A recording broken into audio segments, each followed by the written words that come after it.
Willow's Whispers, written by Lana Button, illustrated by Tanya Howells. Willow's words came out in whispers. They were too tiny to hear. She wished they would come out so loud and clear that everyone would notice. But when Willow spoke, her words slipped out as soft and shy as a secret. I'm Willow. At school, when Jane and Julian made room at their table and asked, "Want to sit here?" Willow whispered, "I'd love to." "Oh well," said Jane. Julian shrugged. She must like sitting alone. Willow's shoulders sank. No one heard her reply. "No, I don't." At snack time, when Mrs. Post asked, "Would you like apple juice or orange juice?" Willow whispered, "Apple, please."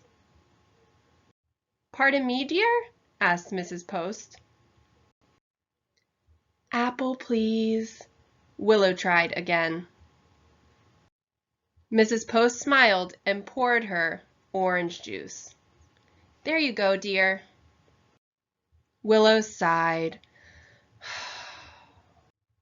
She drank it anyway, even though it made her lip crinkle.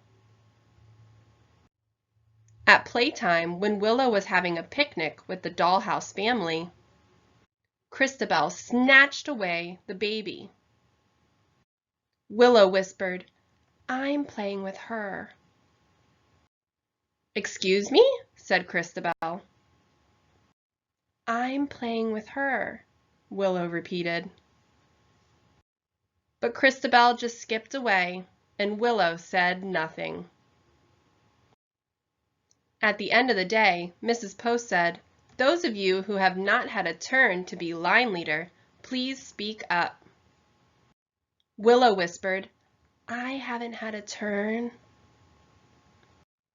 "Anyone?" asked Mrs. Post. "I haven't." So Mrs. Post chose Christabel as line leader again. Willow scuffed her feet to her usual spot at the end of the line.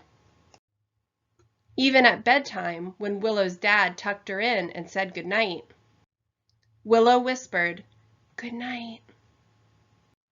But Dad was an expert at hearing Willow's whispers. He wrapped Willow tight in a big bear hug and whispered back, "One day, your big, strong voice will wiggle its way out." I wish.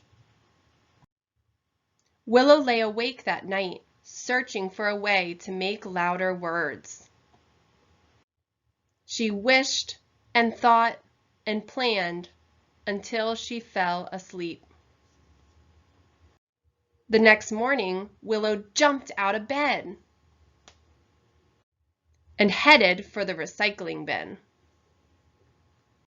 She rooted and rummaged until she found just the thing. Then she gathered markers and glitter and glue and rushed to her room. When Willow finally came out, she was holding a magic microphone. That day at school, Willow pressed the magic microphone to her lips and told Jane and Julian, "I'd love to sit with you." "Great," said Jane, as she and Julian scooted over. "You can share our crayons." Willow could hardly believe her ears. At snack time, when Mrs. Post asked, "Would you like apple juice or orange juice?" Willow said, "Apple, please." "There you go, dear," Mrs. Post said. Willow drank her juice in one gulp. Her lip didn't crinkle a bit.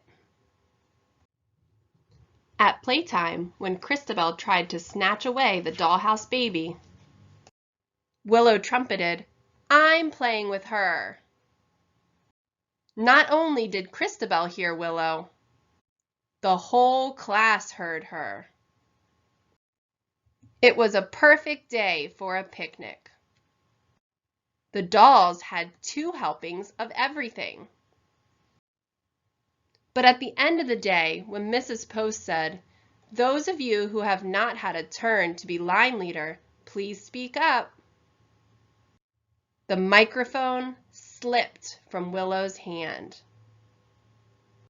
First, there was a thunk, and then a horrible scrunch. Willow picked up the crumpled cardboard tube and tried.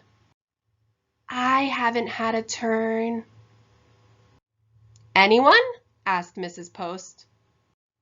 Something was stirring way inside of Willow. It twisted, it turned, it wiggled its way out. She put down the crumpled tube, took a brave breath, and with her own big, strong voice said, "Me! It's my turn!" And everyone, even Christabel, cheered as Willow, the line leader, led the class out the door.